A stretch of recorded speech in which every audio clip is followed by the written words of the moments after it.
Ladies and gentlemen, good evening. I hope you're having a lovely evening. My name is Justin Ndegwa. I am an actor and also a performing artist. And I love to tell stories, and today I'm going to tell you a story of a boy.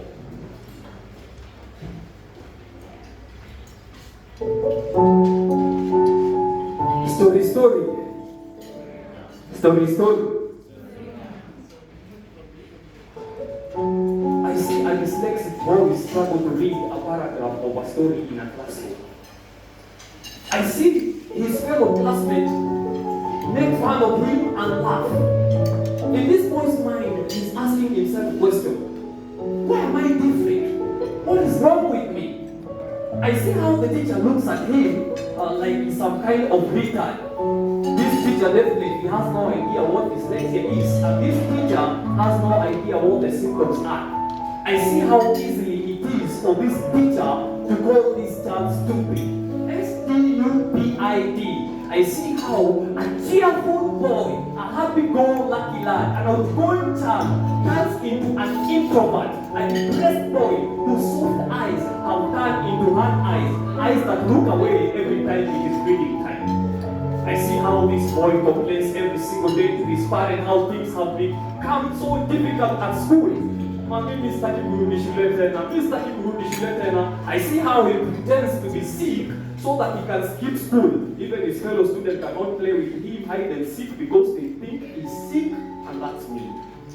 I see how this boy is confused because he's failing and he doesn't know why he's failing. His friends are gaining and for him he's failing behind. I see how he's transferred from one school to another simply because even his parents have no idea what's wrong with their boy. The father thinks that he's a small learner who needs to be beaten so that he can learn, and the mother thinks that he's a special boy who needs to work harder.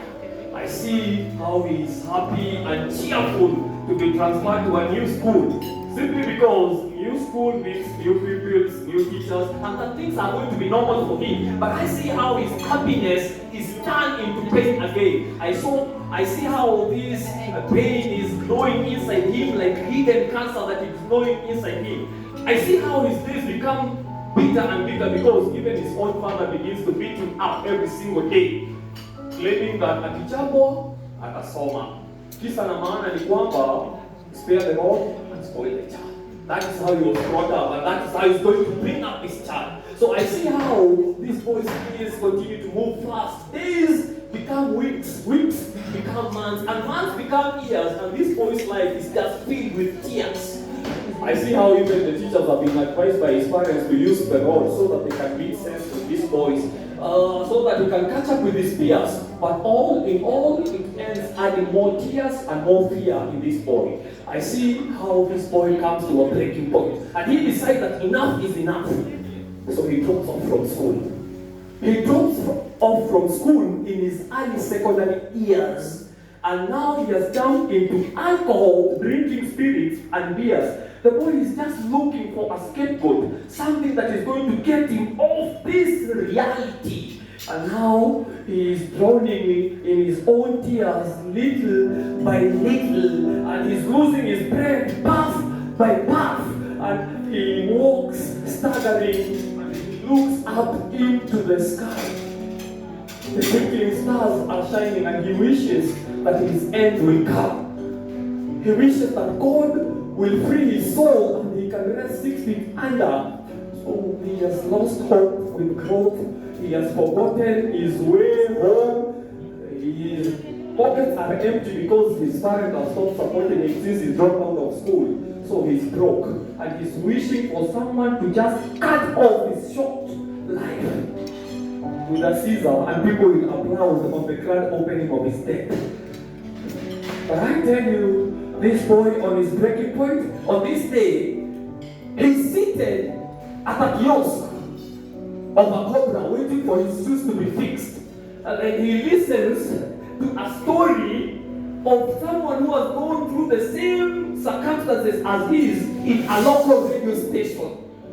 And he begins to relate that all along, it has been this is what has been causing all this. And if this person who is telling this story through this radio station has gone through this and he has made it through in life, then I can get my life back on track. Na huo ndio ulikuwa mwanzo wa maisha yake ya heri, na sasa amepaa kwenye anga ya masomo, amebisha hodi hadi milango ya vyuo vikuu, hadi pale alipohitimu, na utendakazi wake sasa umemletea mbivu. So I ask this today, who is going to speak to the teachers and parents about dyslexia before this pressure of this world become the voice that consumes them, before they accept that they cannot read and write like everybody else today, before they accept that they were not meant for education and learning, before they accept that they are illiterate and that they cannot contribute to the world around them. But I tell you, through the story of this boy who is now a man and has figured it out through dyslexia,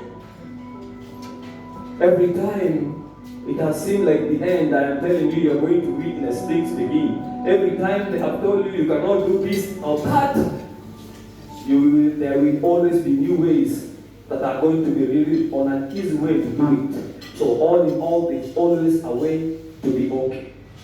And I see what I would like everybody to see, that the future of this dyslexia girl or boy is not in the future, it is in the now.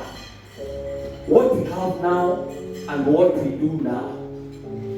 Ladies and gentlemen, let us make these awareness known far and wide. For dyslexia is and will always be a power. Thank you so much. That was my time. Thank you so much, Justin. No, we do like this for the Benwana. Come on. We don't clap. Exactly, that's how we do, yeah? Thank you so much. Let us give a round of applause to Justin. You people. Hey.